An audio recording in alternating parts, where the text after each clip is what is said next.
Well, good evening, everyone, and I hope you can see us on. Oh, you can. You can see us on YouTube. I got a the minute we get on, and here I am coming back, and Facebook all of a sudden says can't stream to Facebook. I'm like, all right, you know what? Screw Facebook. Hello, Brian. Hello, Sandy. It's great to see Welcome you. to Environmental Coffee House. And I am just going to see what the hell happened there. I don't know what happened there, so I'm going And to what a wonderful unclick it. name for a channel, the Environmental Coffee House. It's so Wow. warm feeling. I have to give you, Roger Brennan named it way All back. right. He was the first kid that was with me, and he was first it was environment stuff, and that was like, and then the coffee house just seemed so funky and wild. That Mhm. was what way back in damn 19 19 2017. So let me say good evening to everybody. And Kim, thank you for moderating. And Looney Tunes, thank you for moderating. I am really glad that this is all working out. And I hope anybody on Facebook knows that they better get to YouTube. So tonight's show, and welcome, Brian, our Russian speaking. You're, Добрый вечер. yeah, you're going to have an, you're going to speak to us in Russia, but in Russian. But I've wanted to do this show for a while, and I'll explain. It's not propaganda. It's not bullshit. I try to cut through brainwashing, bullshit, propaganda, hyperbole, all that crap, because there's so much out there that you get very confused and bamboozled, like a lot of Americans are. You can be, you can believe anything because the misinformation and disinformation about all of what's out there is so thick. Would you not agree, Brian? I would agree. Okay. All right. So that what got me started on this was it was years ago. I've wanted to do this kind of show for years because I have Russian heritage and I've always been fascinated with the country. I brought Russian students to the university when I was there, the research students, and they were terrific. And then of course I found NFKRZ, the kid Oh, yeah, yes. and I started Roman. watching him Roman way before the special operation Z, the Z Right. special operation, and I was learning so much, and then Ellie, what's her name, Ellie, the one from Siberia, and Jennifer and I were always doing our shows on permafrost, and we just love the whole idea of that country. The diversity. It's a beautiful country. It's gigantic. It's so diverse, which a lot of Americans don't know, which is where we're going to start.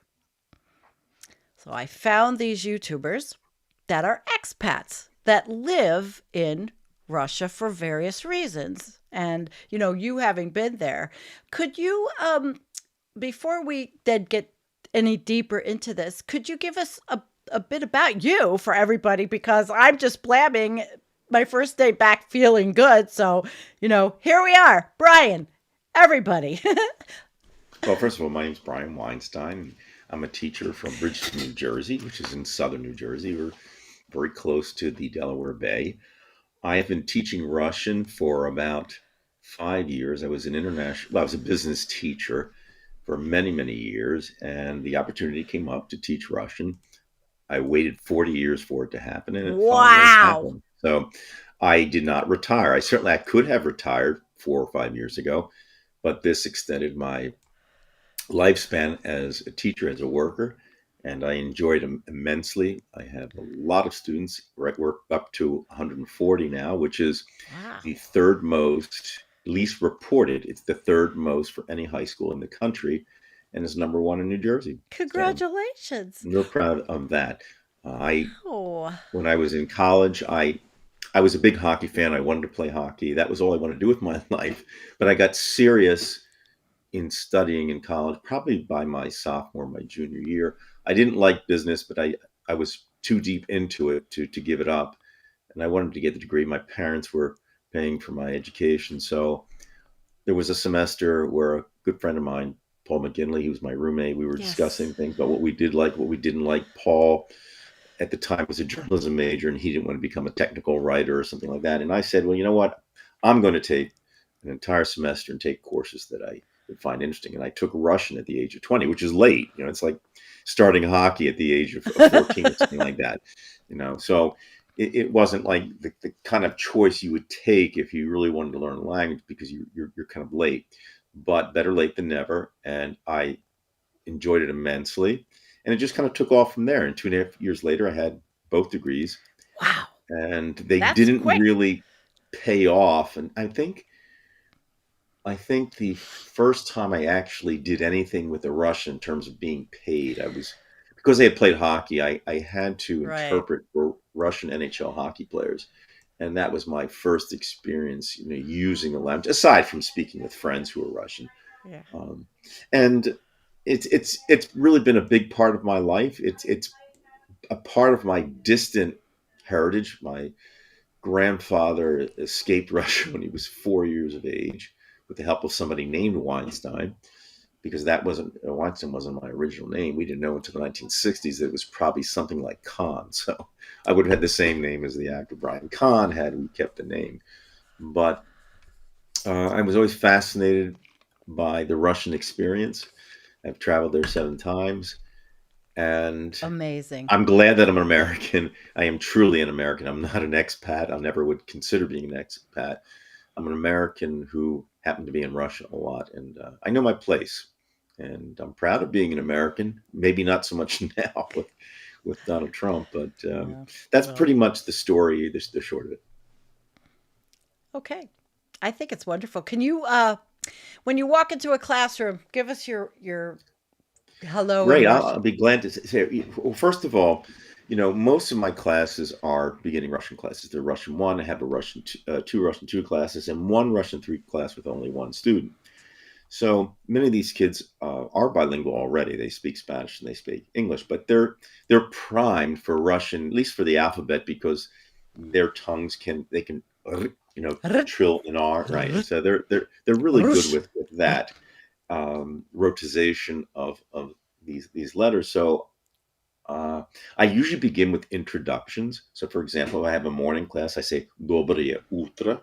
If it's an afternoon class, I say "Добрый день." I don't really have the opportunity to say "Добрый вечер," which I said to you, which is good evening, but I will say it to them to teach them. So, at this level, you have to teach the alphabet. Most language classes, most American language classes, center around Spanish and French, and because the alphabets are so similar, they don't have to spend much time on it. But I have to spend an entire marking period on the alphabet, and even beyond, because as much as there are 33 letters in the Russian alphabet, they can have different sounds when they are at the end of a word. We have what are called voiced and unvoiced consonants, and you have to be careful when they're paired together because it sounds completely different depending on the situation.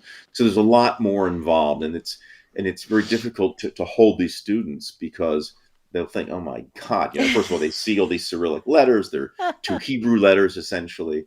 And Right. it's very intimidating for them.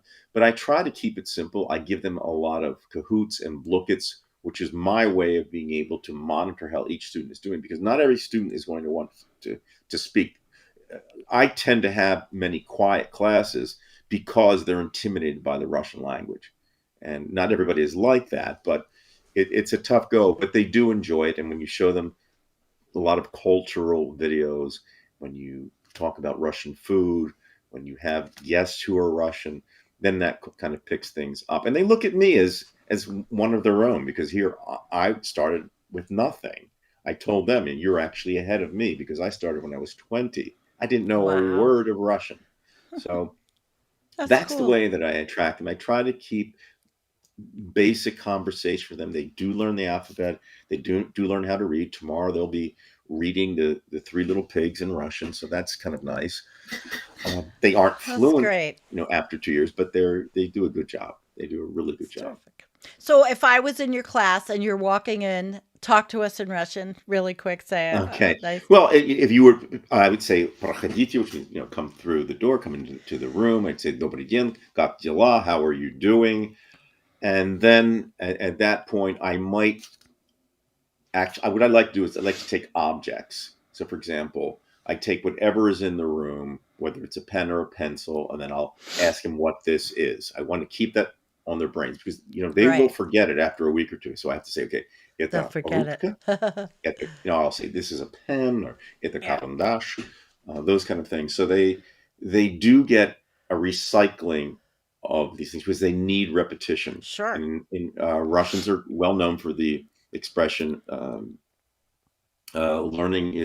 Repetition is the mother of learning, and that really rings true in these classes. I have to recycle these things. I don't simply start with the alphabet, go to this, go to this, go to this, and then we're done.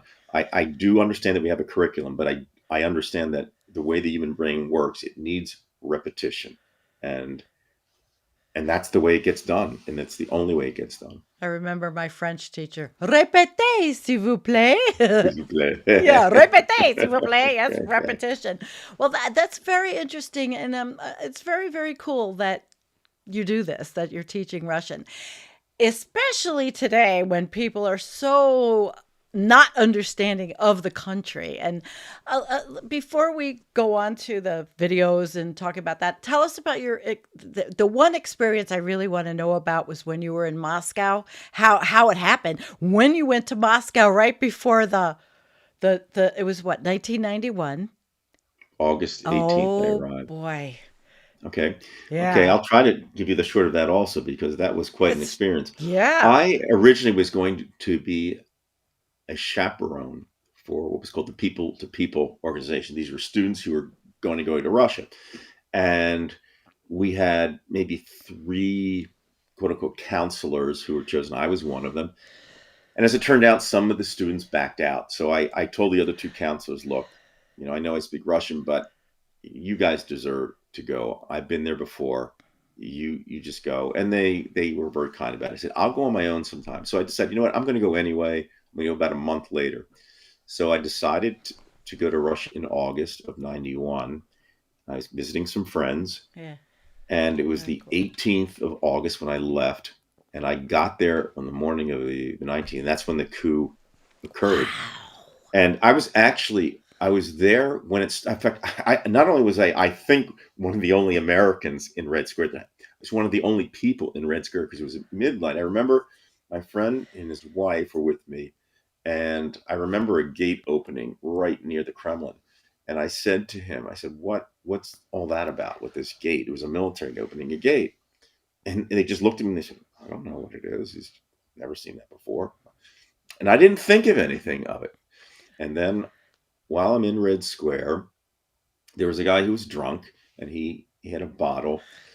And a cop came up to him. And the cops are kind of like the drunks because they themselves, they're not quite that professional. They're pretty much mirror images of each other in some cases, and that's the same for people who are guards at gulags. The prisoners and the guards are The gulag. essentially, nobody wants to be a guard at a gulag. It's too cold, and But anyway, long story short, you had a guy who was drinking, and a cop came up to him and he said, "Your freedom is over tonight." And then the drunk said something actually kind of funny. He was still drinking. It was something like Jack Nicholson would have said, like from One Flew Over the Cuckoo's Nest. He says to him, "You know what?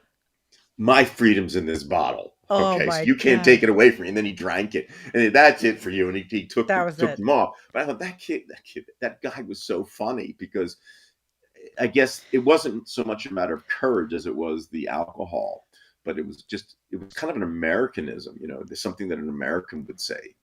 And I thought No that was kidding. fascinating. But then the next day things got heated. I woke up that morning and, well, actually I didn't wake. I was sleeping and my friend's wife woke me up and said, "Brian, you got to get up."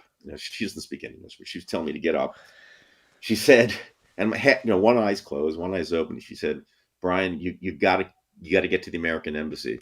There's a coup." Well, she said There's a coup. I'd be like, okay. but she said pooch, and I heard the word before. I'm used to pooch. thinking of the English coup, and then I think, what? She says, "Yes, the communists are trying to take over the government. We have a revolution occurring, Brian." I said, Like, okay. And I really, really, really believed that she was joking with me. And then I am dead serious. Okay. There is a revolution occurring right now. So then I thought, holy shit, these people must be spies, and they got me over here, and now I'm going to be gulagged. But long story short, That'd be there, scary. but you know what? That was the one day that the very first day of the coup. It was interesting because the center of the city of Moscow was blocked off, and it was the only really sunny day, and that was the only time you didn't smell the benzene coming from the cars, which was just awful. And it was actually a fresh smell, so it was really quite a beautiful day, the first day of the coup, except that you would during the night you heard the tanks coming through the streets. I said, because I mean, I guess they were like Oh the my God. T-72s or something like that, and they're so heavy that you can actually feel the vibration. And it's kind of like, like when you were a kid, do you remember like the street cleaner coming Yeah. down? They don't do it too Yeah. much anymore. And then it was just this big loud rumble. Well, that was that rumble, and I'm thinking like, I've never experienced any of this. I mean, this is actually happening. Happening. It was like 10 days that God. shook the world. And I felt like John Reed. And that 10 was the start of days. it. I mean, there's much more, but that basically answers how that started. And I was just Johnny on the spot. And by the way, when I got back, I was interviewed. It was a local TV, and a couple of the teachers, they were just fascinated by the whole thing. But a couple of teachers thought I was a spy. Says, why is it that you leave on the 18th and the coup's the 19th? There's something had to be up. I said, no, there's nothing up. It's just the way that life kind of Right. happens. You know. Wow, the gulag. I don't know why this popped in my mind. I'm surprised that our illustrious president hasn't made a deal with Putin to send our people to the Well, gulags. we might have our own gulags. Yeah, Luckily, it's not that cold, but it gets awfully hot in some places. no So kidding. you never, I mean, I think if I had to choose between the cold and the hot, I'd choose the cold, but I don't want to go to any gulag. But that is what No, happens. we really don't. Right, I know it, but it was something that just popped in my mind because I think about the two of them, and I think about a reciprocal agreement like that. We have it with El Salvador, which you could probably say is a gulag, right? All By the right. way, I should add, when I did get to the embassy, they had all these interesting things. You walk through that you pass through this door, and there was this tinted glass where you couldn't see anybody, and they had to check your identification. But I think it was like the time Anthony Mason from CBS News was covering the coup, I believe. But I could see some reporters from CBS News in the embassy, and this one woman, and again, I don't know who she was. It wasn't any of the Connie Chungs of the world or anything like that, but she was a reporter, and she was in tears, and she was freaking out. And it was a weird thing because at the time I was very, very relaxed. I knew I had my friends there, and I wasn't really worried. And I did know that I was in a moment of history. Yeah, But when I saw somebody else I'll got say. nervous, I said, why is it that the CBS reporter's nervous and I'm And not? I'm not. And I thought there's something wrong with me. And there probably was, to be frankly, that's No. something you should be concerned about. But You were luckily, younger and it was experiential. And right. and and you didn't do anything wrong. No, I didn't do anything wrong. No, I just, No. You were just just, there at this right. very strange time in history. I Right. mean, And I you was very know, lucky because, there weren't many Russians, Sandy, at Red Square at that time when it started. Like I say, there may yeah. have been three people, and I was one of them, the drunk, and then there was the cop, and then my friend. Oh my And I gosh. couldn't see anybody. So Wow. it was just kind of strange, and I realized that something was going on.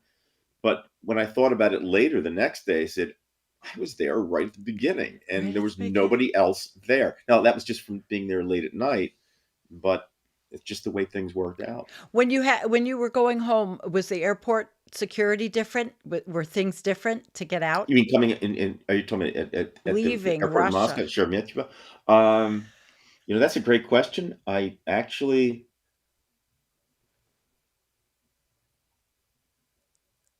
I know it's a actually long time don't ago. remember it being any different than any other time. They Okay. were always very careful with trying to intimidate you when they look at your The passport, papers. you know, and they just look at you, and they so I just look back. Again, that didn't really bother me, but no, I mean, they went through my luggage, but at that time it was kind of like the wild wild west anyway. Yeah. It wasn't Sure. a They real danger. The airport wasn't my problem. and The Russia tanks wasn't were. Western. Yeah, I would think so, but they weren't Westernizing yet. That started what? Well, they were musically, they were right on the way. There was a democratic movement. Yes, there was. That isn't that why Yeltsin thought he was handing it over to Putin to bring democracy, even though Putin was a KGB guy? Wasn't Well, that the Putin was Yeltsin's personal choice, and as it turned out, it wasn't a very good choice. But there, I mean, as much as it 25 was years the later? true, Yeah. it was the wild west there, and it kind of reminds me of the mistake that Woodrow Wilson made during uh, the Russian Revolution. Wilson sent roughly 5,000, because we were at war with Russia. Hmm. Essentially, we had roughly 5,000 National Guardsmen from Michigan, and most of them died, and most of them were buried in Russia. A few lived there and stayed. But Mm. had he sent another 5 or 10,000, that probably wouldn't have happened, because the communists, the Bolsheviks, only had around 8,000 at the time, but that was enough to do it, and he just missed his chance. And I say the same thing, happened during the 90s. I guess we just thought that there would be this natural evolution where things would get better, and in certain ways they did. Sure, They they just did. couldn't They hang on, did. and a They lot of things were. modernized. They modernized. I They mean, did. and that was a big thing. But from what I've understood and read through history, there's been a contraction with Putin. Wanting to modernize, but yet wanting to hold back, wanting to be more Western, but then feeling like he was snubbed by the West. There's been a Mhm. lot of pathology, I You suppose. could have an entire show just I on know. that, And we're right? not going to, though, because Right. we're going to move into people and Americans and what but your background is so fascinating, and so many times you went back. Yes, I did, and that was, well, some of it was I was trying to start a business, and I had friends there too, whom I was visiting, and I liked going there. I mean, and this is going to sound very, very strange, but even you remember a sitcom? It was called Green Acres Yes. with Mr. Haney. Well, Yes. my first trip, I was waiting to see this huge city, which Moscow was, but when you get into Sheremetyevo, the airport there, it was flying over like these cabins that looked like green acres. So it was a completely different feel. And again, quite frankly, I kind of hit the ground running when I got there, and I felt completely at home in Moscow. Now, St. Petersburg was much prettier as a city, in my opinion, and I think in most people's opinion. But Yeah. Moscow, the people, it was just that was.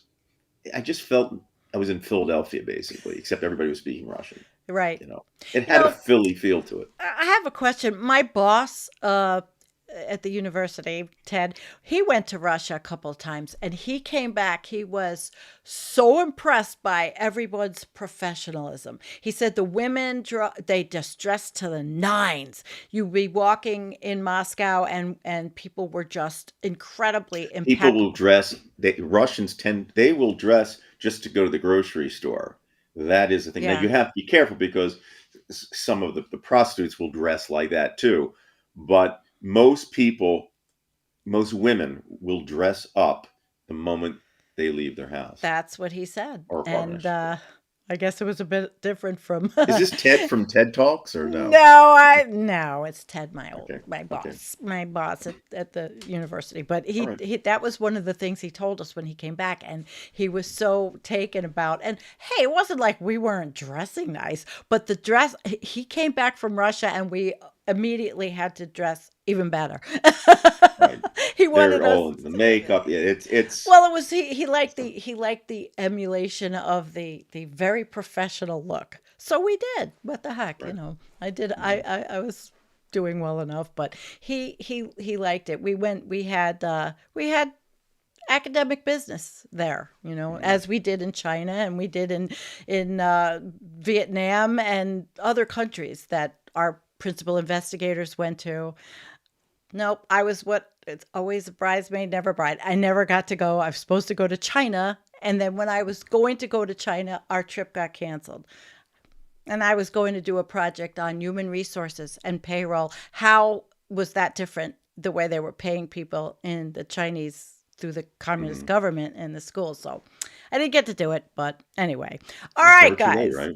No, it is too late. It's never going to happen. But let's now go into feeling this. Okay, America, Russians, Americans, which I think basically deep down inside, Russians and Americans are not that much different. We live in countries where we have family. I mean, the same. People are the same everywhere. But I Right, it's a human particularly think, experience, yeah. yes, the human experience. But now there's so much that we've heard in the last. Maybe it's more than since Trump came down on the escalator, but it's really been heightened. The propaganda and the BS. And I remember when RT was an acceptable thing, and way back, Tom Hartman actually even had a show on RT because we thought Russia was cool. There wasn't that negativity yet, No, they're not right? that cool. Well, okay, but a Well, lot of us, there is. I have to say one thing. yes, As that's why much you're as here. there is, we all have shared experiences throughout many countries, but there is such a thing as a Russian mentality, and the Russian mentality is different than the American mentality. And some of that itself, I think, is born out of language in itself, just the way you move your tongue and your jaw. Wow. They don't smile when you take pictures. It's considered to be phony to do something like that. They don't smile when you're passing somebody on the street. You're considered kind of crazy. There's a completely Wow. different mentality. They don't trust their Russians love to have fences around the front of their house so that you can't see. They don't trust their neighbor. So there Mm, is a Russian mentality, but I will say they are preoccupied with American culture, especially the younger kids. And I'm not one of them, but they do have a preoccupation where we cannot say the same about Americans. Most right. Americans don't even think about Russia unless they're ready to push the button or something like that.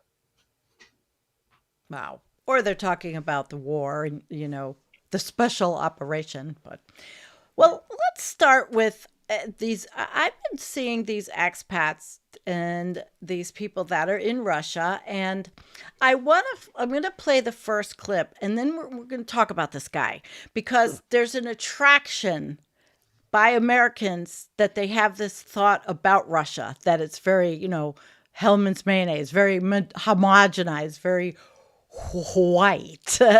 And let's start with this guy, and we'll talk about. What is going on, everyone? My name is Eric Piccioni. I'm an American living in Russia. I'm going on one of my daily morning walks. I went to drop off my daughter, and the teacher wears a dress. She is very respectful. She loves each of the kids as if they're her own. And the boys dress like boys, the girls dress like girls, like my daughter. Boys and girls. It's not this confusing gender identity stuff. But you also have this priority on, again, traditional values, family values, all that stuff. But it's nice to see that everyone dresses respectfully and you don't walk in and you have your teachers wearing pajama pants and like what they got out of bed with, or learning to be boys and girls and men and women. So, All right. There's a lot to unpack there. When I first watched him and he spoke the way he did, immediately I'm like, okay, he's a homophobe and he's a racist. Okay. All right. Why is he there? How did he get there? Tell me because you're a teacher, when he said that about the teachers, he's from Cleveland.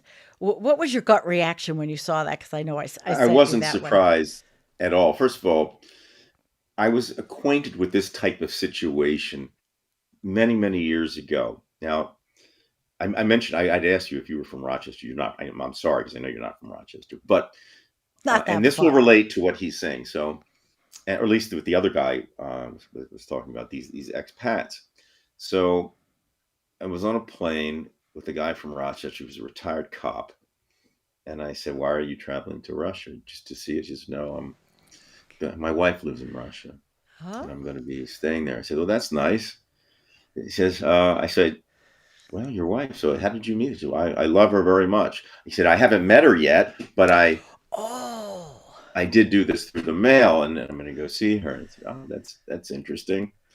So we get there, and we have a bodyguard with our group, and this bodyguard was cool. He was friends with me. He thought I was kind of a decent enough guy to hang out with. So, A and he would bodyguard. just talk with me because I was obviously able to speak with him. And the next morning, I see this young woman wearing fishnet stockings, and she was probably no more than 19 years of age.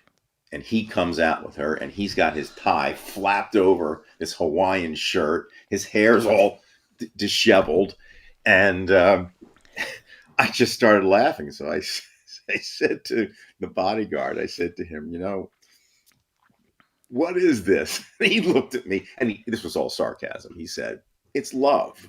That's Of course, it love. wasn't love. And No. this was the mentality. We're talking about American mentality, where Yeah. a lot of Russian men would go there because they wanted to meet Russian women because they thought Oh, they were American. Yeah. sincere. They're not as materialistic as the American women, because American women, to him, he said, were all materialistic, and that's all they cared about. And the Russians will love you for what the person you are, which is complete bullshit. In fact, it's even worse, Oh at least my what I've seen. gosh. And so when I see these expats on YouTube, and obviously, I mean, I listened to what the gentleman said, and again, there's a lot to unpack just by him making the comments about teachers, wearing their Yeah. pajama pants. Already, he has taken millions of teachers and painted them as people coming. If I came in with first of all, I wouldn't do that. I don't even wear pajamas. I don't know what Um, teachers do. no, he's already pigeonholed everybody. And then Mm-hmm. you heard him talking about LGBTQ. A man is a man, a woman's a woman. There's, everything's black and white, and this is coded religiosity. This is what Christopher Hitchens warned us about. These people have serious psychological problems, and they are so irrational, and they'll convince themselves that what they see is the reality. And it's laughable, because those people who, for example, like the bodyguard, when Mm-hmm. they see these type of Americans, Sandy, they see them as completed. And we've always heard that term, a useful idiot. Useful idiot. That These came. people are useful idiots. They are stupid beyond belief. They're dumb as a cork, and they deserve to live there. And then one day they'll pay the price through whether their wife will, jilt them in some way, or maybe they'll get robbed. Well, Something he will had a happen. American wife. They Well, that one emigrated. did. Yeah, they emigrated together. And how do you even do that now? Well, that's the interesting thing. They should have probably shown the wife, because she was probably more of a concubine than a wife. I've seen that with these kind of people, and again, that's another show in itself. But there's a certain smell to the conversation, Yeah. and there's certain code words, and he's somebody who barely speaks the language. He will obviously learn out of necessity, but he sees what he wants to see, and that is essentially how Russians are today, and how Americans can be. In that sense, we are the same. They will convince themselves this is, uh, what do you call, confirmation bias? Mm-hmm. Mm-hmm. Those kinds of things that are operating. Unless you really understand Russian history, I'd like to know what that gentleman knows about Russian history. That would tell me, what does he know about the Russian government, aside from the fact that he knows there's the Russian government? Does he know how, governors throughout the different oblasts are elected? Do they have an understanding of what has happened to social media in Russia? What has happened to the free press, which is not, there is no free press in No. Russia. So there's so many things that this person cannot account for. And for every one that you see there's hundreds that do the same thing. And it's of no use to us. So the videos that these people make, and we'll show the second guy, the videos, they don't just get uploaded to American YouTube. How can they, when Russians can't? Wouldn't Well, they somebody? could have a view. It's very simple to watch a YouTube video on in Russia if you have a VPN, and most people get a VPN. And see, that's the kind of thing that's kind of interesting, is that, these people who say, well, it's free in this, but they know they have to get the VPN, and they know they can't say anything against the government. You They didn't can't. hear.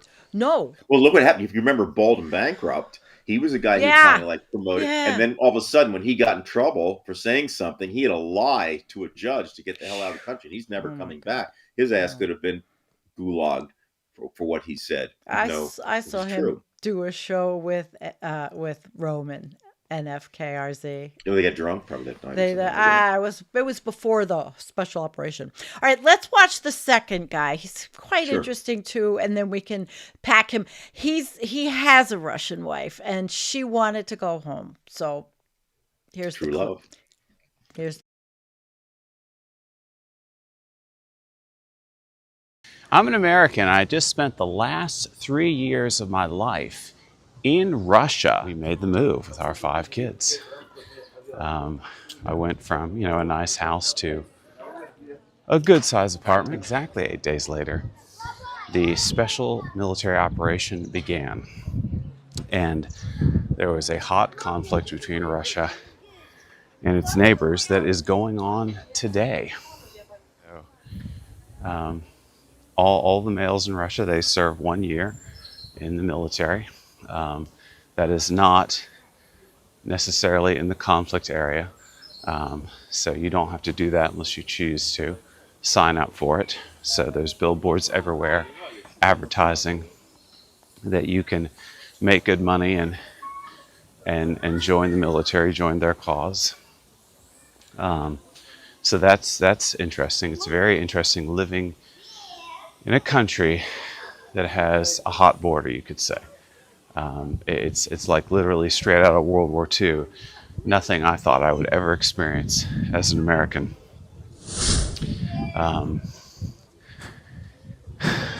So, and if we stay here, my sons, of which I have many, they will all need to do their year of service as well.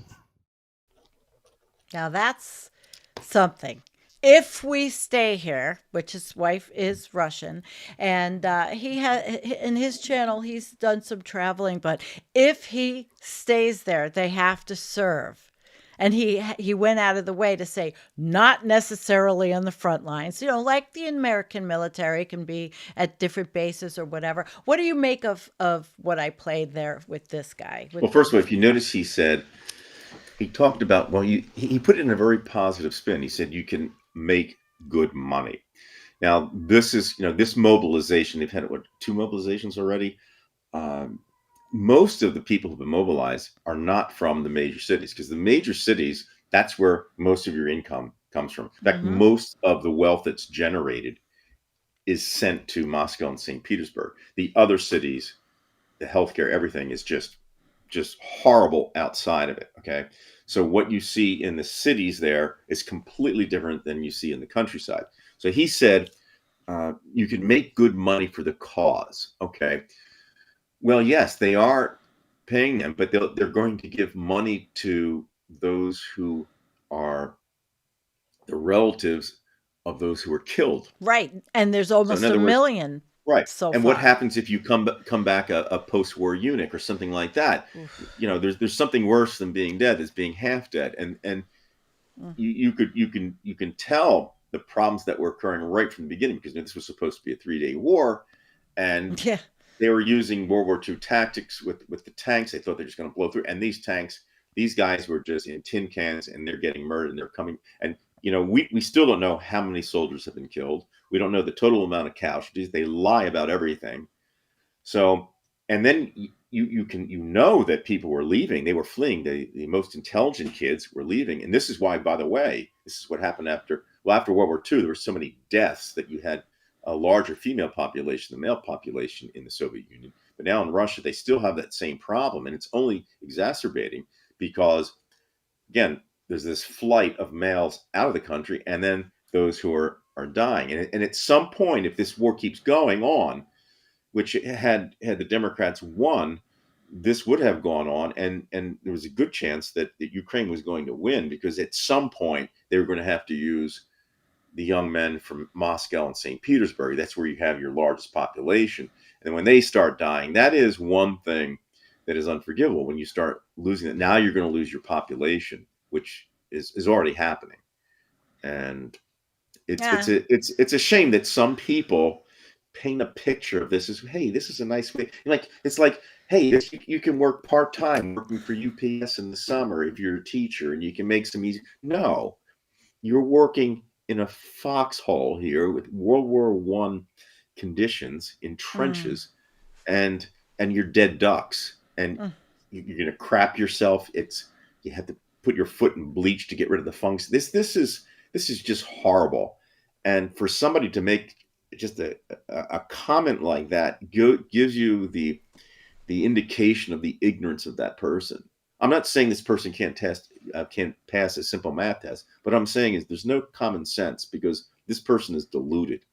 And if you want to really understand Russia, you have to study the history of the country, and then Oh, you have to meet absolutely. dissidents.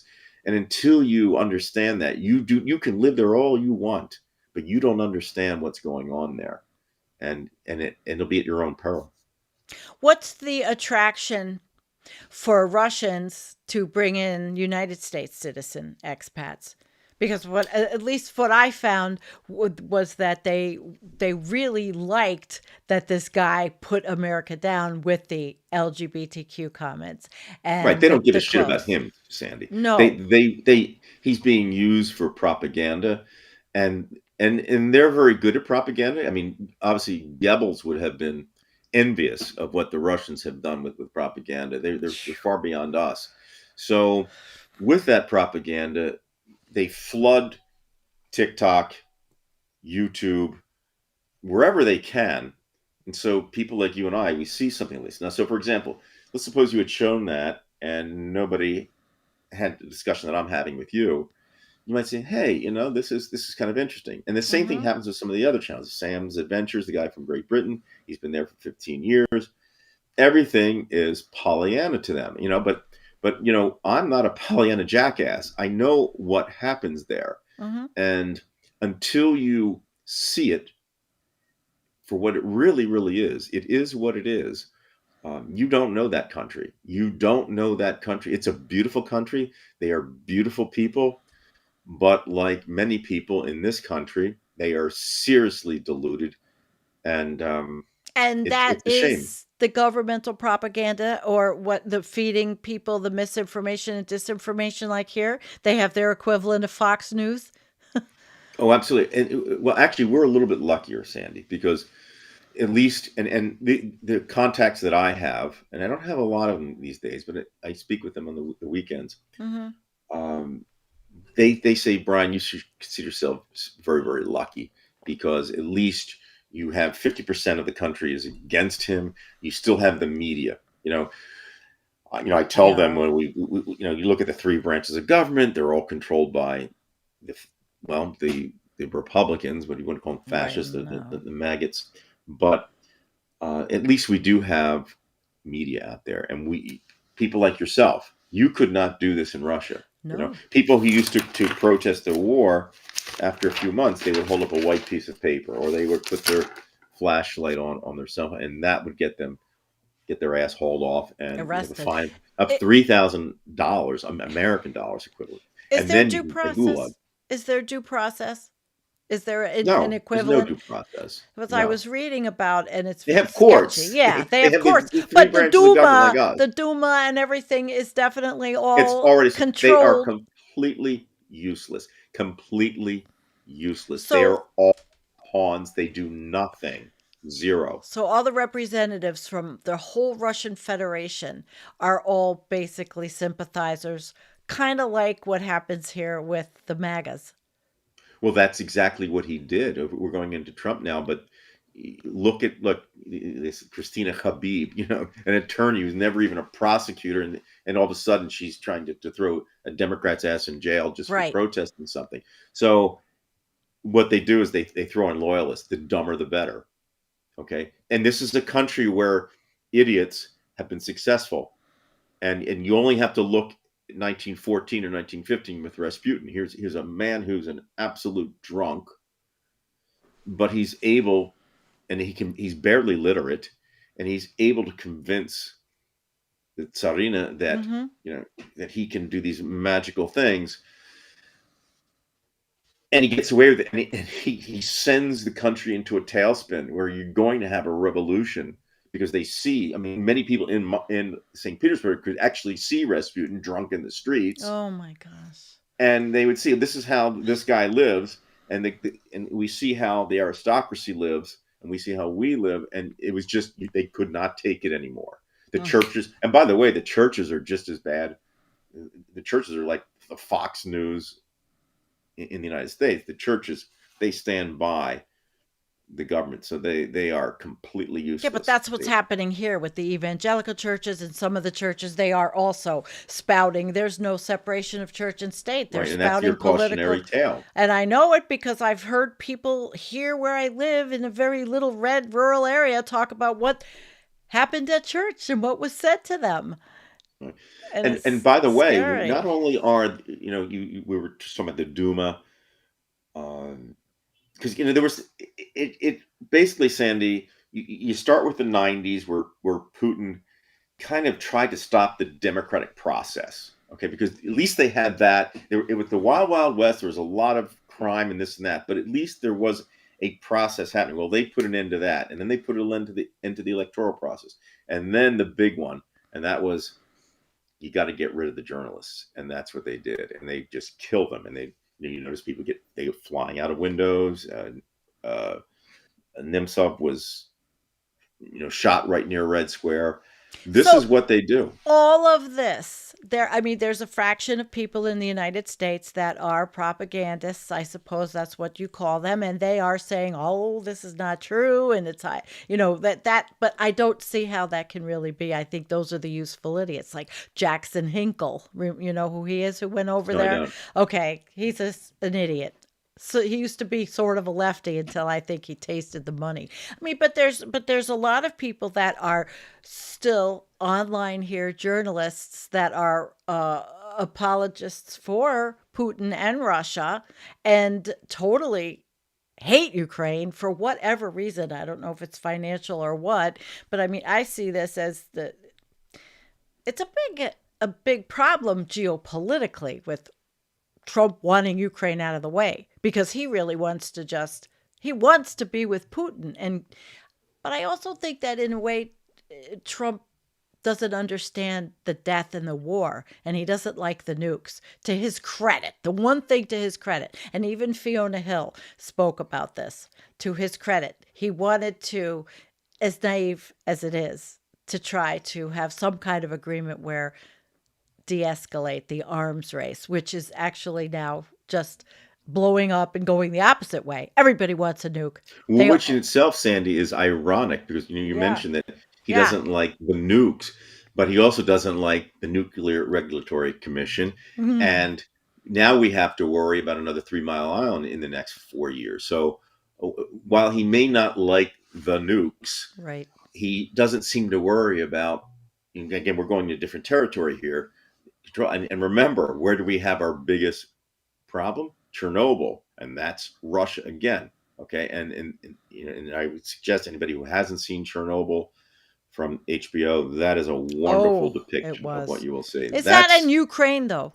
That was yes, but at the time it was still part of the Soviet Union. Sure. It was still under Russia's control. Mm-hmm. Because it was still a republic. Yes. So the idea that Trump is anti-nuke, I think the bigger problem is the control of the nuclear power plants and the safety. That will decrease, and that is just as terrifying as the nuclear, because I don't think they will use the nuclear weapons, but I think there's a definite chance that, I live only 15 minutes from a nuclear power, I think the first one in the United States was Salem nuclear power plant, or at least one of the first ones. I'm a goner if it goes. These things have to work. You have to have the right people working there, and who knows what's going to happen under Trump? Because once we have that mistake, and you have a Chernobyl, and see, this is where he will lose his people, but he'll lose his people because they're going to lose their lives, and they're going to melt from the inside out, and they're going to wish that they never voted for the man when that happens. But see, they have to hit the ditch first. The problem is you and I have to hit the ditch too, and we didn't deserve it. They would. Are But this is they? That's happening here. Is in the Nuclear Regulatory Commission? They're the firing people he's people. choosing. He's firing people, and he's putting his again. These are The loyalists. kakistocracy idiots. Right. But seriously speaking, it's such a danger because these are the things that protect us, like the EPA, and he just does not like the EPA, and he sees it. He sees it. Not that he's really worried about the EPA. He probably doesn't even know what the EPA is, to be quite frank with you. But it's the idea where he knows he's just smart enough to be confused. He knows that the liberals are a threat to him, and that's the same thing that Putin sees as liberalism. Liberalism is always the threat to Russia. When they saw what happened in the French Revolution, and you remember the Russians almost had it when Kerensky, when you had the February Revolution, there was the opportunity for Russia to finally become a democracy. Again, it didn't work out. In the October Revolution, then they take over, and then they're doing fine until 1924, and then Lenin dies, then Stalin takes over, and then you get the wrong person at the wrong time. So the thing is, the threat to the greatest threat to Trump is decency and morality and ethics. So he has to get rid of us. He has to try to quash anything, and he's basically doing the same exact. What is he doing? He's offering money. He's offering $1,000 for people to anybody who has a kid, where Putin's offering $5,000.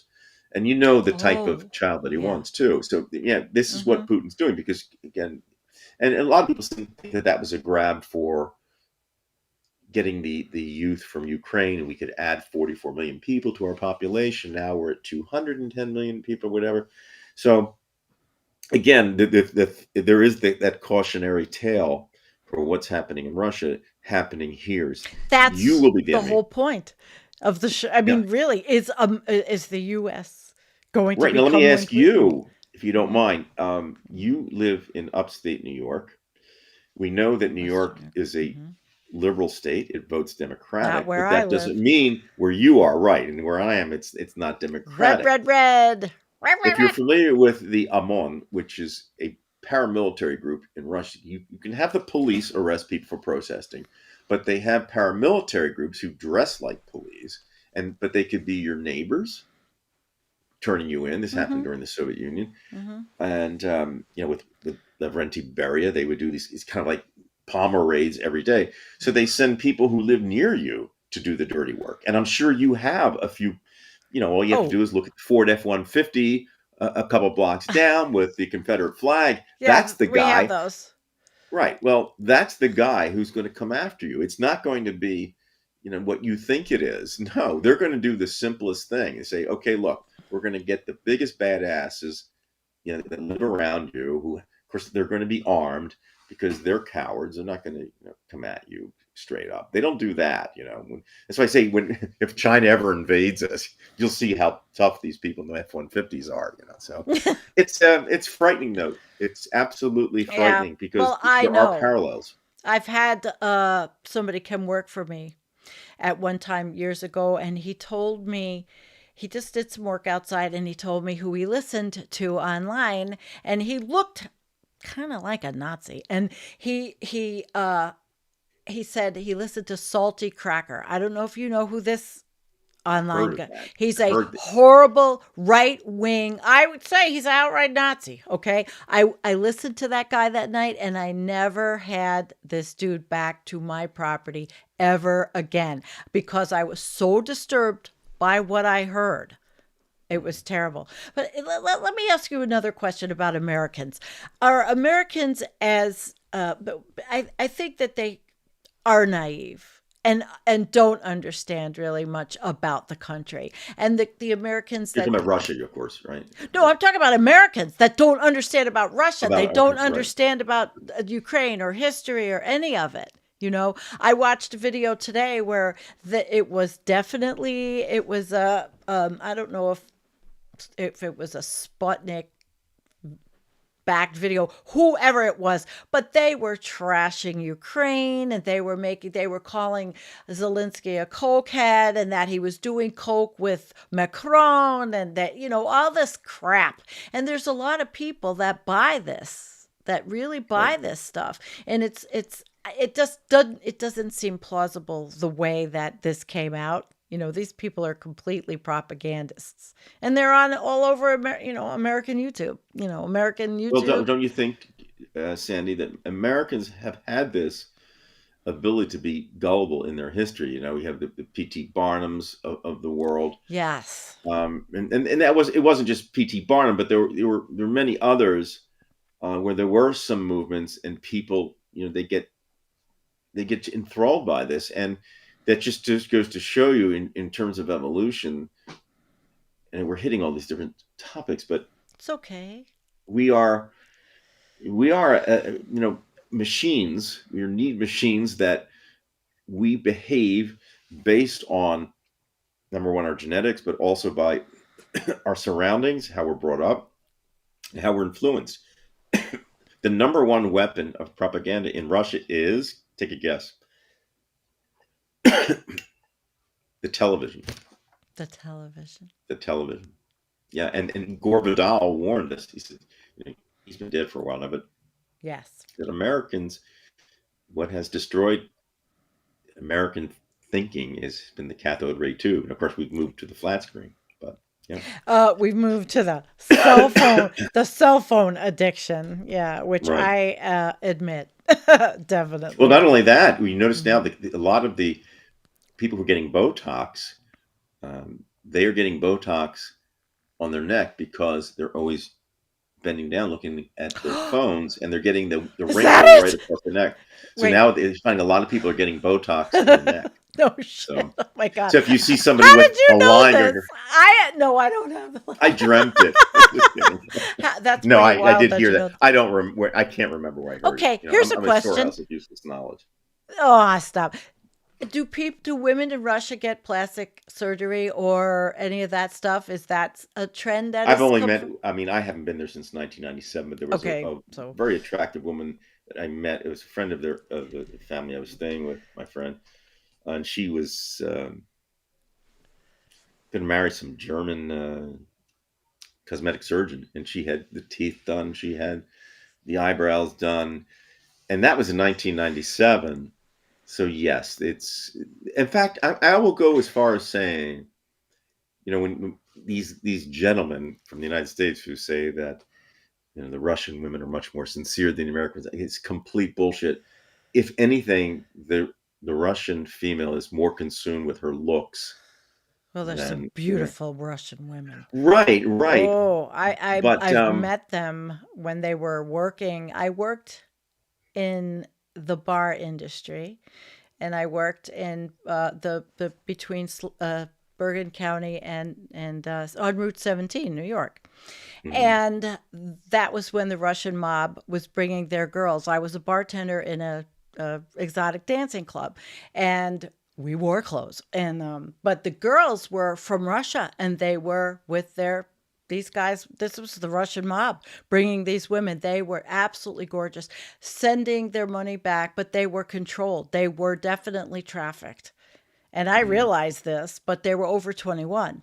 We knew they were over 21 because we asked. We wanted to make sure it was kosher, but it was an experience to see that happening, because that definitely was. They were being trafficked. Well, quite frankly, Sandy, I've seen guys coming over to Russia, not to learn like myself, because I majored in Russian, I wanted to learn more about it. But some of them, they're just there to pick up, and it's kind of an act of futility. It's almost. I'm not trying to be a prude, but you're kind of debasing yourself because you figure nothing's going right here. You can't get a date here, so you go there. You're going to meet an attractive woman. She's going to be more sincere. She's going to bow to you because you're an American. And in a certain sense, that kind of happened, because Americans were, a special commodity in the 1990s. But You go there now, forget And it. that is It's exactly done. when this was happening in the 1990s. I Right. was putting myself through school working there. But it was that before I moved to Buffalo. So it was before 93. I'm aging myself, It's a but that's very okay. shallow type of mentality when, and I think a lot of these guys too will hide this kind of thing. The idea, again, the first thing they again say is that they're very, very sincere. I saw it with a guy from Rochester. I mean, Mm. he had to be 25 or 30 years older than her, and she was no more than 19. And there was no doubt about she was a prostitute. But he didn't seem to care. To be honest with you. This is still happening even after the That special I can't. operation? Yeah, who I knows? cannot tell you that. I mean, this is. I don't know. I would not step It's foot in Russia right now. I don't think I would fare well now, to be frank with you, Sandy. well, Because there's nothing you can talk about. first of all, I don't agree with him. And what am I going to? Right. Am I going to do the bald? See, I don't know that I could do what Bald Banker did. He tried to save his own ass, and I get that. So he had to lie and said, I didn't really know that the Ukrainians were bad, but I'm convinced. Yeah. No, I don't think I have the type of mentality to lie. I just don't want to do that. I don't want to have my ass in a gulag, so I understand where he's coming from. So I do the next best thing. I don't put myself in the position. Ask no questions, get no lies. So you just avoid it, and that's what I did. So, getting back to sort of the origins of the show, do you think a lot of Americans, maybe MAGA Americans, look at what they see in Russia, like that first guy we saw, and think that that's an ideal we would like to reach in the United I States? hear with some of the interviews. It's interesting you mentioned that because I do hear that many of at least the expats that I've seen there will mention, they treat everybody nicely. This is the way we want to live. A lot of religious people go there, which is kind of interesting because, half of Russia is still not religious. Maybe I'm guessing around 47, Although they do have 48%. some religious freedom there for the four groups, because it's such a diverse country. Right. I mean, again, the majority religion there is the Eastern Russian Orthodox. right, the Yeah. Russian Orthodox Church, and that in itself is kind of I don't want to say a dirty experience, but if you ever, I mean, it's a very exotic type of experience when you go into Russian church because you have the incense, you have the candles, but with the Eastern Orthodox, you don't have pews. You sit down there. You might be standing there for 5 hours. It might be newspaper on the ground. Wow. But again, if you go back to what I said, the church has always been in cahoots with the government. So it's never really been a great. They weren't a help at all prior to the revolution. There were so many poor people in Russia, and the church again was always behind the czar.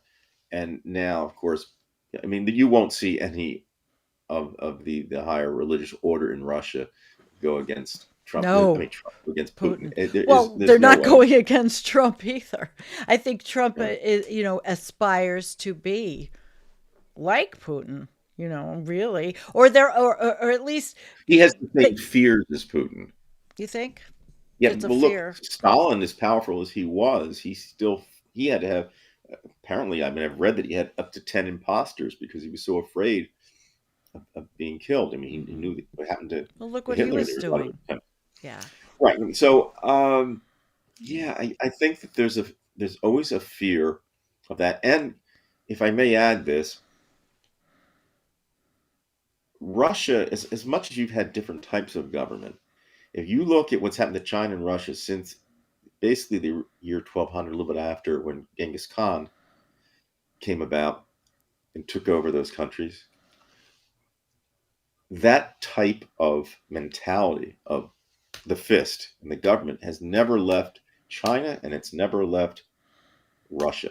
So essentially, and in fact, some of the DNA is still in the Chinese and in the Russians. Intermingled. Xi and Putin, aren't they pretty pal? I think that it's more or less a coincidence of once. I mean, as much as Russia, you mentioned how that they can be kind of like us. Again, the mentality. Russia is not quite European as we think. They still have that Asian mentality. It's still in their blood. Well, yeah. It's still in their DNA. And in terms of China, again, that's a completely different culture than the Russian culture, Mm-hmm. and they know it. And the Russians know it's a different culture, and they keep an eye on each other. But there is a coincidence. Look, they live next to each other. They have to help each other. They were, I don't say buddies, but again, they were both communist governments, so they had some Yeah. interest that they wanted to protect, and they see the United States as a threat.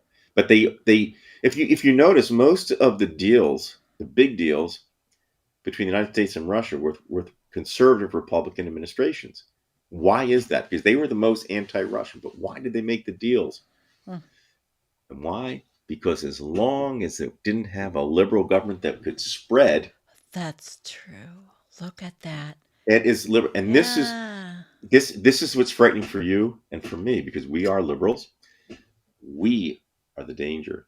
If you're watching this and you're the liberal, you are the danger. And this is something that is a Russian thing that has now been imposed upon us. And it can get really, really dirty because, again, if they allow paramilitary, look what happened with Ashley Babbitt. Yeah, They're no giving their streets family $5 million for what? for her I wouldn't give family. her. I know. Well, She deserved to die. and haven't they deputized these Proud Boys and all Oh, these you know what? paramilitary groups that have been They training made in Kyle the South? Rittenhouse a hero, Yeah, right. and this is the way it But is. this So is this is a but that frightening time. but that doesn't does that happen in Russia? What do you mean, as far as Kyle Rittenhouse? No, Tell you? they don't have the guns like we do. But I mean, are there gangs? Are there groups that work for the government in Well, I see there are paramilitary covert groups. way? Is that the They don't Wagner need. group? Like Well, somebody like Wagner that? was more Wagner. military. Like they Okay. were operating, outside of the borders. They didn't have to be inside the borders. And look what happened to the leader of the Wagner. When he started moving north Yes, toward I Moscow, know. that was it for him. And Bye-bye they shot his airplane. plane down. Yeah. Right. So no, I think it's Hmm. more of a Stalin-esque type thing where your neighbors are your enemy now, and they'll turn your ass And in. I don't want to live like that.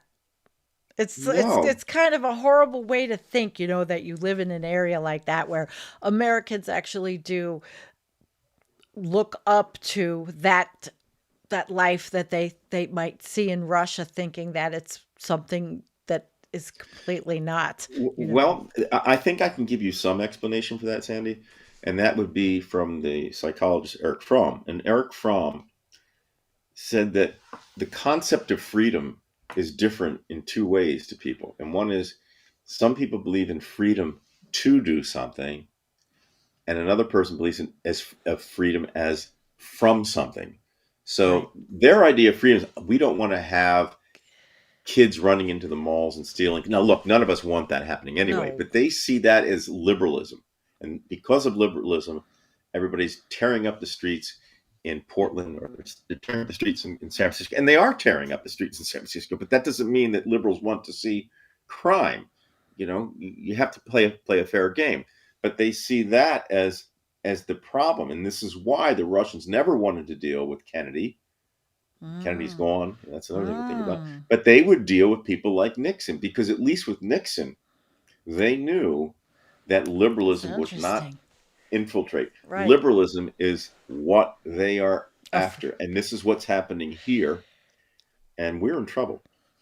Yeah, we are in trouble, big trouble. And that's why it seems like the US can become like living in Russia. I mean, we're on the way.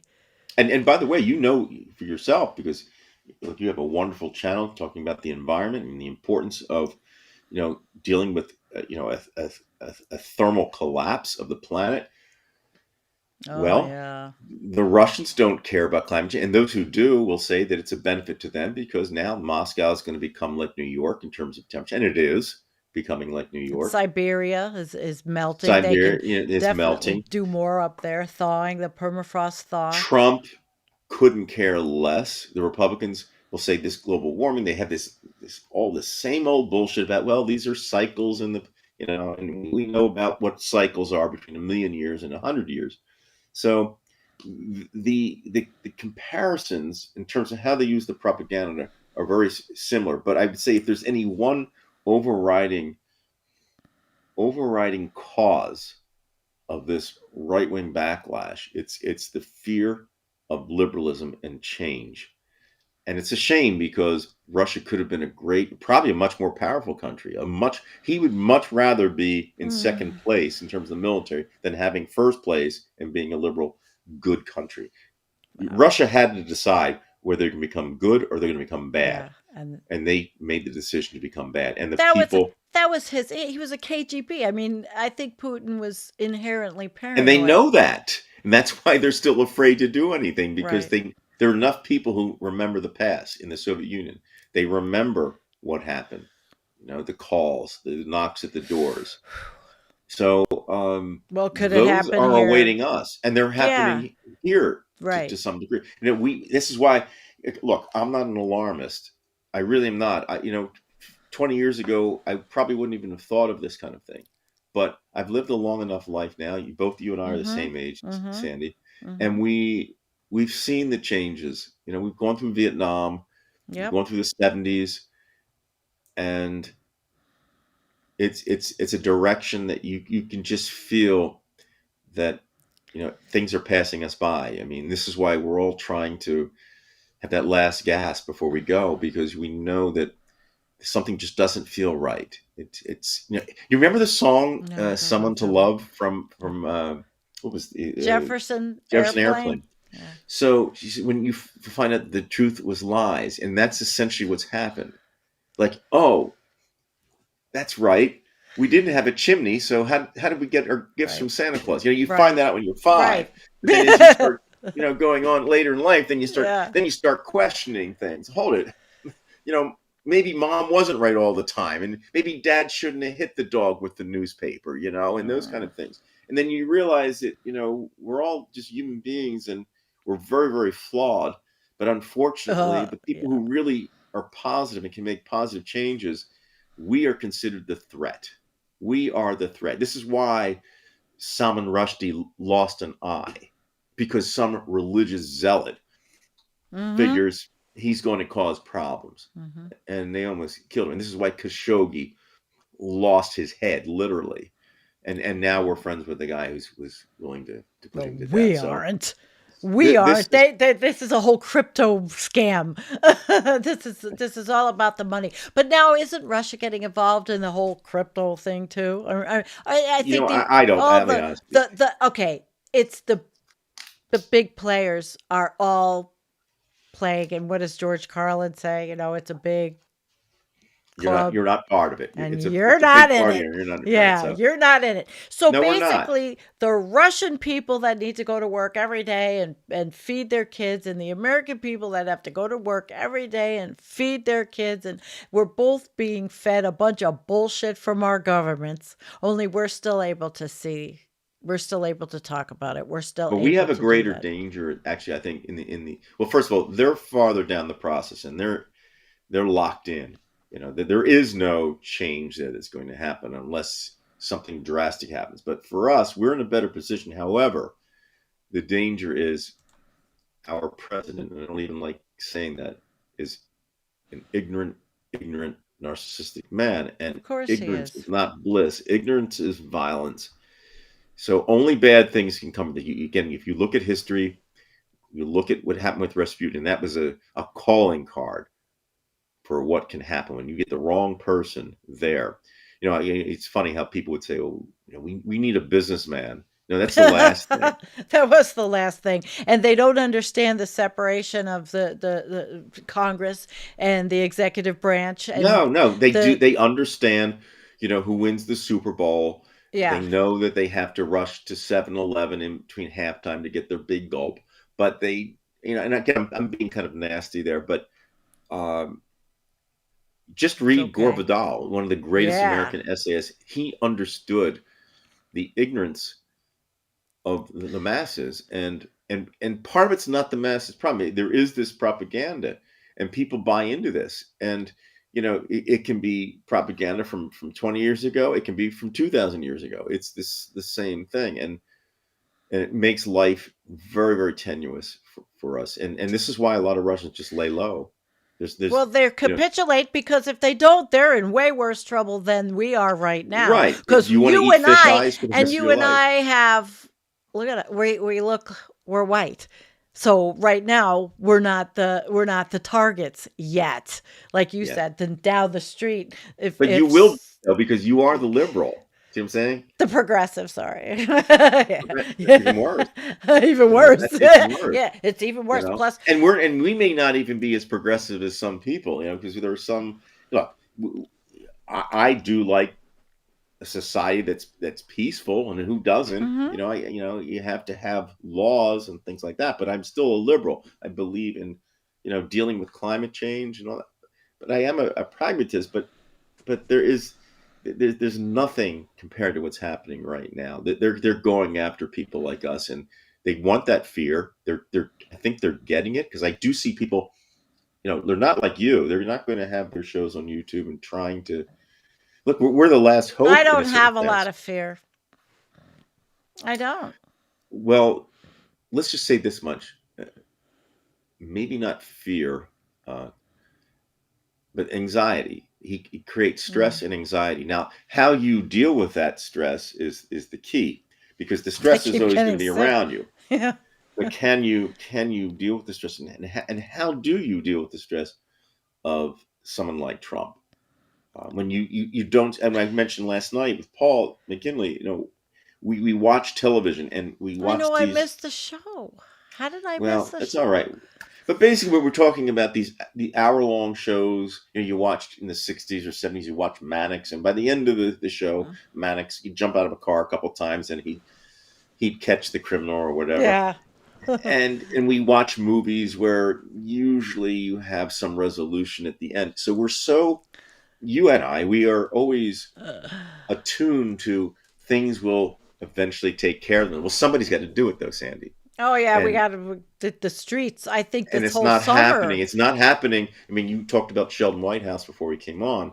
He's trying to do something, but it's not enough right now. And so at some point, But like what is Mario Savio enough? said, Go pardon ahead. me? No, go No, I'm just ahead. saying at some point you have to put, and this is just a metaphor, but you have to put your back to the gears and let it grind. People are And out on the how streets. They're, I mean, Indivisible, all these 50501, all these organizations are starting to ramp up. And I felt like people are going to be out on the streets all summer. There's all kinds of things. But is that going to be cracked down on? I mean, you've got a person like Christy Nome who doesn't even know what habeas corpus is and thinks the right, president can right. just invoke it. Well, that's a great question that you asked, because I don't know. I Are would we in assume that danger doing he's YouTube going to channels? try to do it. He's going to try to do it. And if they're right, there are a lot of Republicans who can stomach that and would be quite happy to see us, beaten a few times. I don't know. We are in a brave new world right now in Brave this new country, world. and we're watching a horror movie, but unfortunately, we're watching something, but we don't realize we're actually in the movie while we're watching it. See what I'm saying? Oh, a lot of So, us in this chat do. I think we okay. realize it. I mean, Yeah. look at yourself, for example. I mean, you mentioned you have neighbors who are Trumpers. You're in upstate New York. You have to be kind of careful with conversations. I took back the American flag. I fly it outside. Okay. But I also fly a Canadian flag. Well, but But, nowadays, it yeah. used to be you would put out an American flag because you're just kind of patriotic. You love your country in the 60s. Yep. But now when somebody puts out the flag, you know that it's Hmm. not necessarily that. They're saying this is Trump and we're a better American than you. Yeah, but I told And everybody we need to take that flag back. Take that flag back. well, what we But have to do, we have to do something. And this, at least what we're doing now is it's something. But again, we may be a lot more like Russians than you think, and maybe some people just sit low and just wait for somebody to do something. I don't know. This is a bad dream for me, Sandy, and it's a bad I'm more dream worried for about now than all. when I was there during the coup. Maybe it was my Mm. naivete at the time, but Well, now we also have a very chronically Well, we're collapsing. I mean, we have an overshoot problem. We have a climate crisis. We have, besides wars, which we've always had, and fighting and hate and all that, we are now terminal. I mean, you've had Guy McPherson on your show. We have the predicament of a polycrisis I don't think we're going to get out of, but we're still here. We're still engaging in this life. And I am always an inquisitive learner. So geopolitics is fascinating. Well, everything is fascinating to me. I think you're the same way. Well, what happened to me, I think, I mean, first of all, I've always been behind the environmental movement. In the early 1970s, in school, we would recycle. I always believed in that.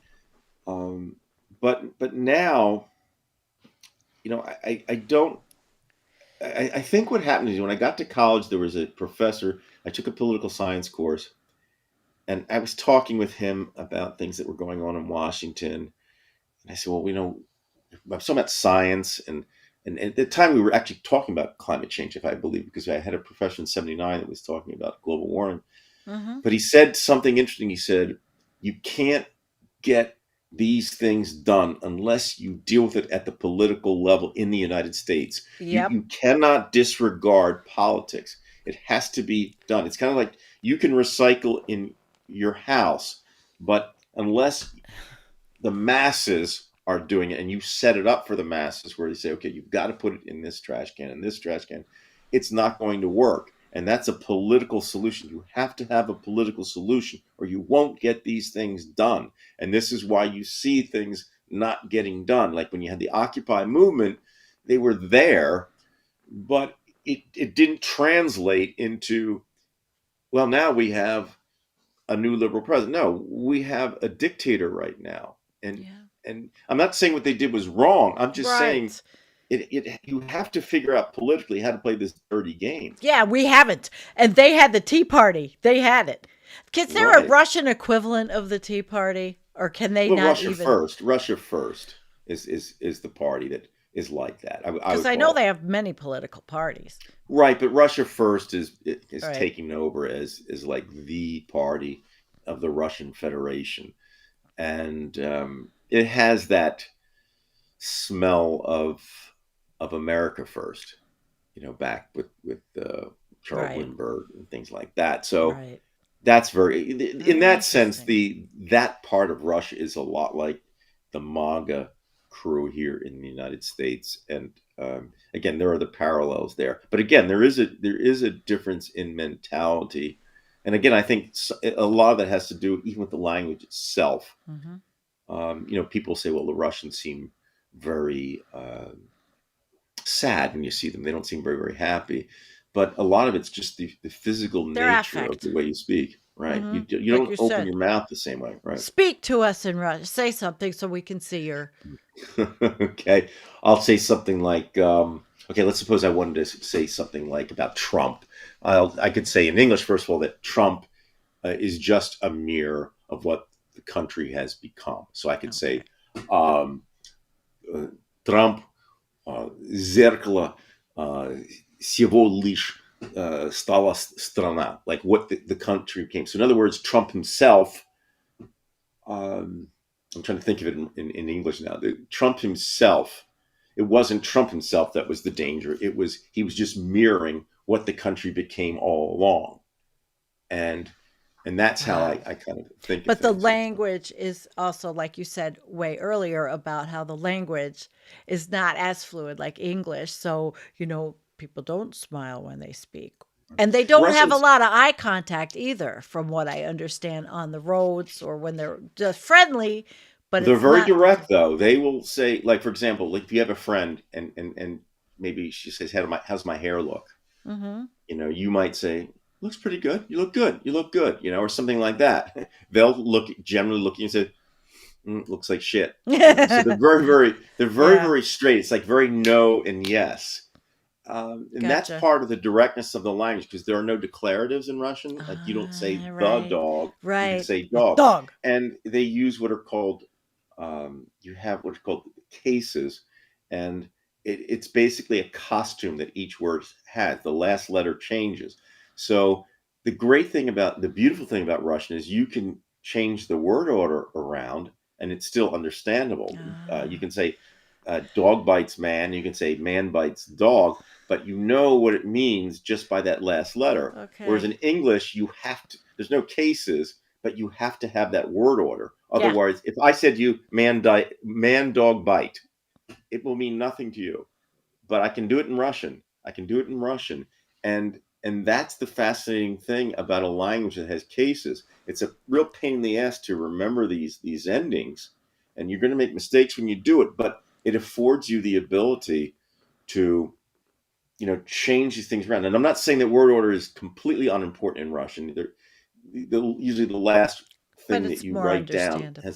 but it has this flair that you can't get in English. They have what's called the impersonal, where you don't always use I, you use a Ah, different case. uh-huh. So you get a different feel. There's a certain beauty to the Russian language that you can't Hmm. get in English. But it is difficult because, first of all, the alphabet is challenging for many people, and then the pronunciation of the letters is a little bit awkward in certain letters. Just for example, Russians.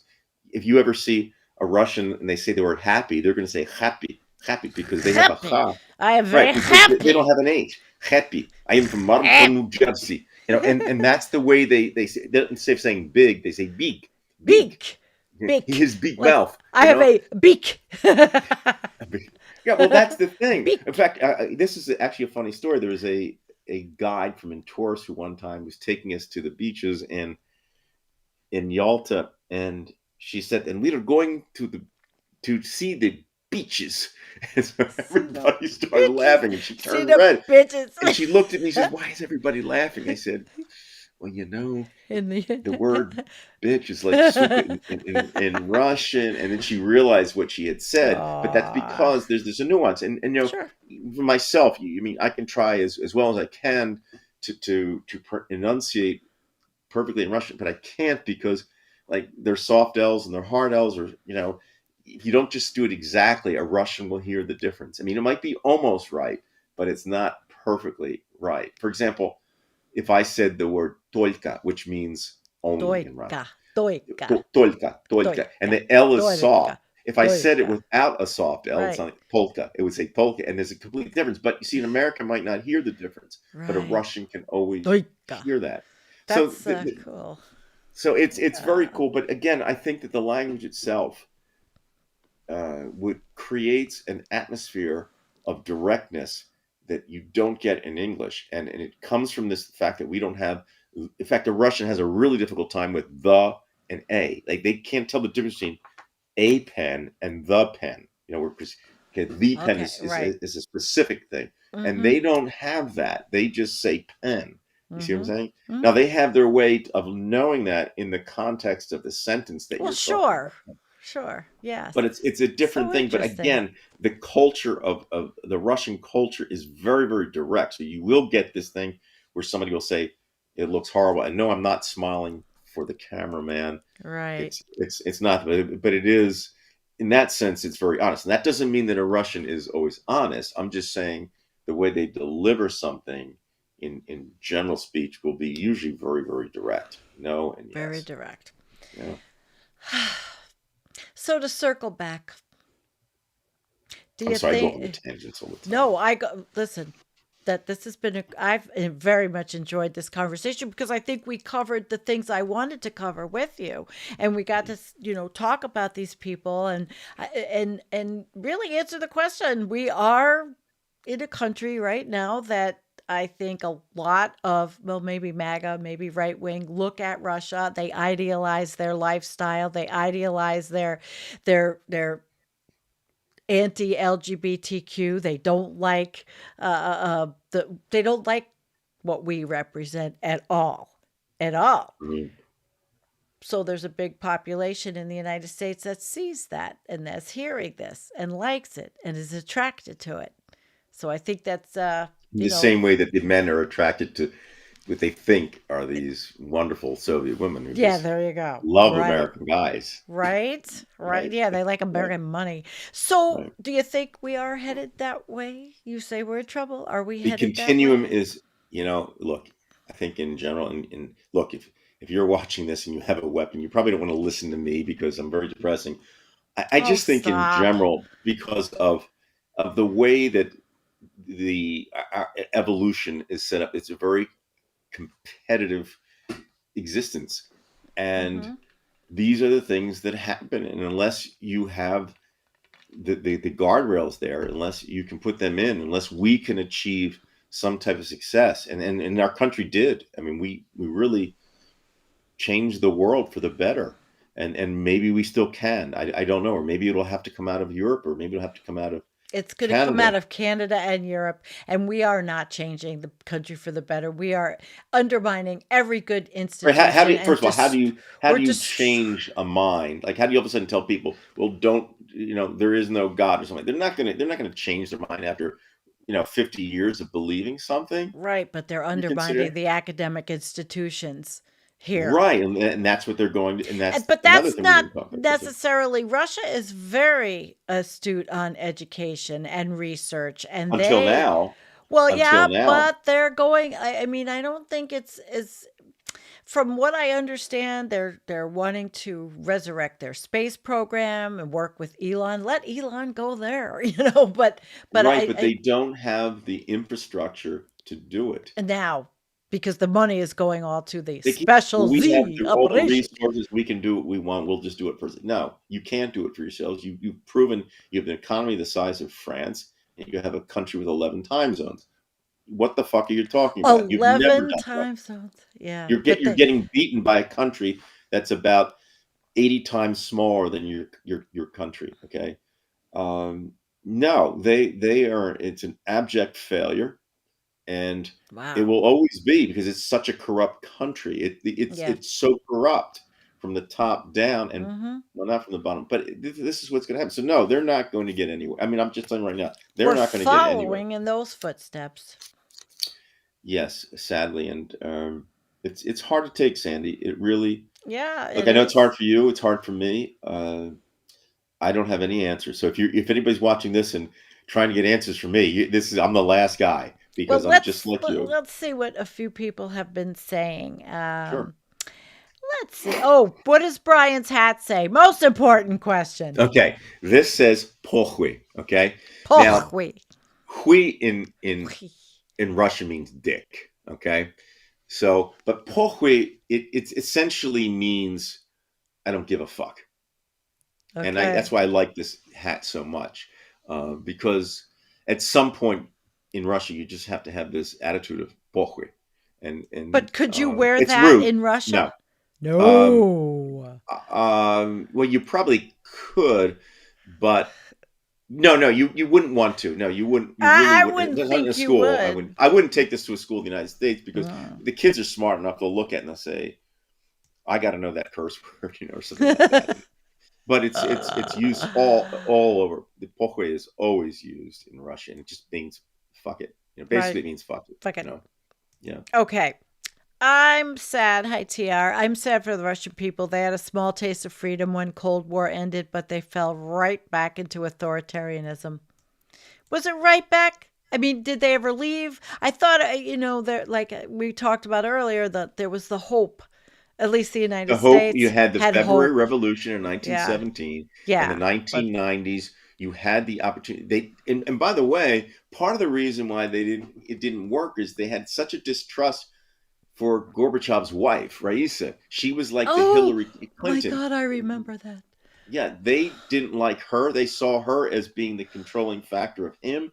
And that's exactly what they don't like. They don't like strong, intelligent women in power. And this is the same thing that the Republicans resented with Kamala Harris, because first of all, she was powerful and she was a woman, but she was also black. So they're Yeah. But why do they have so many DEIs then? They have Pam Bondi and Tulsi Gabbard and all of these. I call them DEIs. yes, they do. But they're basically tools. Yeah, like what's her name from my state, the one that went to Harvard. That he took her. That she was going to be the Saying Shitnik or something, I yeah forget her name. Stefanik, Elaine Stefanik. Stefanik. Oh God, Shitnik. I can't and remember her name. but they all hated Trump. They didn't like him, and now they're right in line. Isn't it funny how they can change their mind? How I could never be like that. I can't imagine being like that. Well, Brian, I think that this was a fun conversation and I learned from you. And I hope everybody out there, how are you all doing out there? Anybody have any really pressing questions for Brian? I have one comment from Tommy. Great filter solution. When technology advances to the point where it is powerful and sophisticated enough to enable interstellar flight, it causes a planetary apocalypse on the home planet as the idiots are taken off. Yeah. Oh my gosh. Anybody? Anybody? Yes, Stepniak. Hi, BCat. Yep, we have lots of amazing, wonderful here. Yeah, Old Sage Joe. Hi, Bondi, Gabbard, Gnome. All submit to the will of the male. Right, and that is interesting too. That's because it. That is what they do. They are willing to take that, that role as subservient to the male, which I think in itself it's so obnoxious. It's such an archaic type of thinking, or atavistic. I mean, that's really what it is. And you see that in these Republican women, Sarah, trying to get your passport, huh? I know my daughter keeps asking me, Mom, did you get a passport? I'm like, where are we going? Where am I going to go with 6 cats? There's really, and that's I think in the end, Sandy, yeah. And for those who are out there, I think that in the end, there's really nowhere to go. You can't jump off the planet. You can go to another country, but it doesn't solve it. We have to stay here and support the good stuff here. Even if you can't win, you have to learn to. It's kind of like we're all going to die, right? I mean, I'm going to get morbid, but I'm closer than others, and we're in that last phase. Last week, this past week, I definitely thought last Wednesday I was dying. And I didn't. I know you've had a lot of scares. Well, Sandy, it's causation or correlation is not causation, but ever since November is when all the shit started. I mean, this was a virus. I don't know what it was. It wasn't COVID. It wasn't A. It wasn't B. I tested for everything. I was very sick. I don't know what it was. Did I have bird flu? I mean, I was by a bird's nest that was under my deck looking at it. I mean, you just don't know anymore. Well, did the ivermectin? The ivermectin. Ivermectin. No, but I took enough Advil I took Advil, acetaminophen, and aspirin, and I shot my liver. But I shot my liver enzymes up. Oh, really? Yeah. Now I have to be perfect, and then get them back down. But yeah, I mean, this was really bad. I didn't like it, but I wish I had an answer for you, Sandy. No, there's no answer. I'm back to normal. I just really feel like, do I have to wear a mask everywhere? I mean, what the hell? It was really disconcerting. And the other shit, peritonitis. I mean, it's just been one thing after another. But this too shall pass. I didn't think I was really going to die. I was just feeling like I was going to die. But anyway. All right, guys, you're all good here? Thank you so much, Sandy. We've got a very good ending. Oh, I enjoyed this. I've wanted to do this talk for a while. I knew that you were the guy. I knew you had the experience and the expertise to be able to talk. I don't know that I am, but thank you. Well, you know more about. Listen, it's not like I could get Dr. Fiona. I mean, I've been there a lot, and it's just information that I've been grabbing my whole life. So I'm not. MSNBC doesn't come to me, but I will say I was the only one in Red Square when it first started. That's true. Well, also, can you plug your channel? Oh, I forgot. Yeah, it's called Don't Divided forget. We Stand.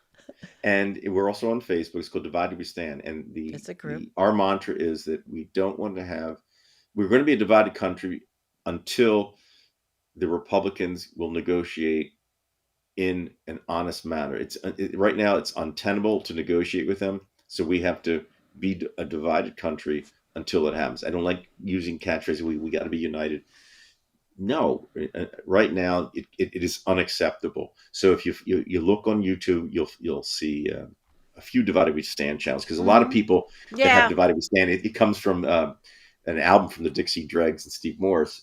But if you look under the political page, you'll see Divided We Stand, myself, and Dave Price Yes, do a Dave's weekly wonderful. show.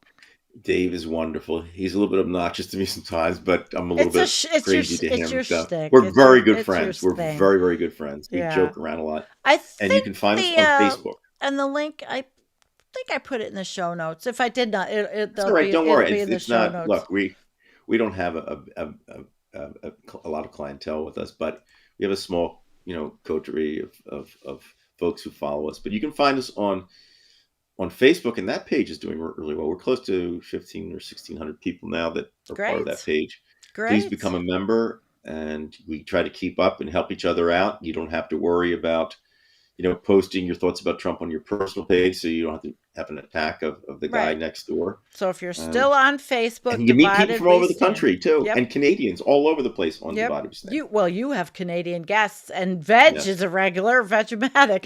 He was here, so he's a wonderful, wonderful man. Yes, we love him. He's just a tremendous, tremendous person. Yes, and by the way, the letter hack is with us, and I don't know if you know Matt Strackbine. He has a wonderful channel, and I am on with him and other people every single Wednesday night. He runs our Left Past 10 show where we have unscripted banter and we talk about whatever comes to our minds. And a lot of times it's comics because he's an artist. He's a comic artist. So he's with us, and there's some exciting things happening in that realm that we will be rolling out and talking about, and just really cool stuff. So with the bad comes some good, and I might as well plug that I'm going to have Dr. William Reese on Friday night, who is an evolutionary biologist and who is definitely the king of overshoot.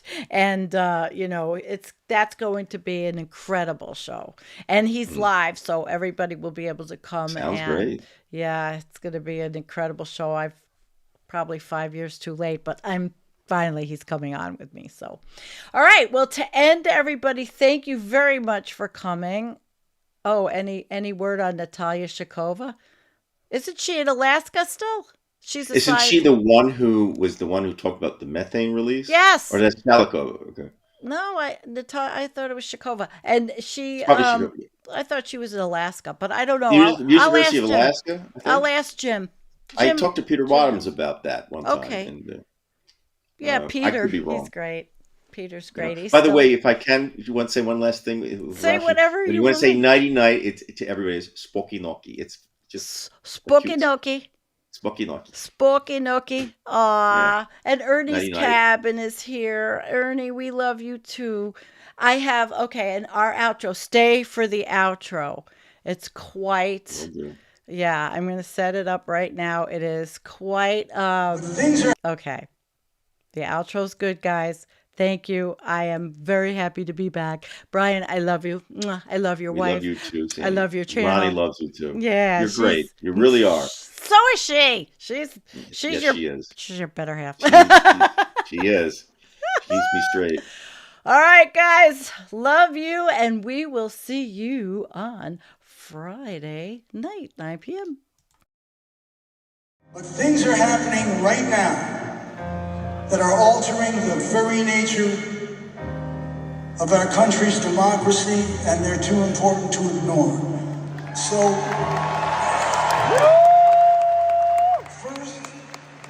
first I want to thank you for indulging me. But in America, my home, they're persecuting people for their right to free speech and voicing their dissent. That's happening now. In America, the richest men are taking satisfaction in abandoning the world's poorest children to sickness and death. That's happening now. In my country, they're taking sadistic pleasure in the pain they inflict on loyal American workers. They're rolling back historic civil rights legislation that led to a more just society. They're abandoning our great allies and siding with dictators against those who are struggling for their freedoms. That's happening now. They are defunding American universities that won't bow down to their ideological demands. And they are removing residents off American streets without due process of law and deporting them to foreign detention centers and prisons. That's happening now. A majority of our elected representatives have utterly failed to protect the American people from the abuses of an unfit president and a rogue government.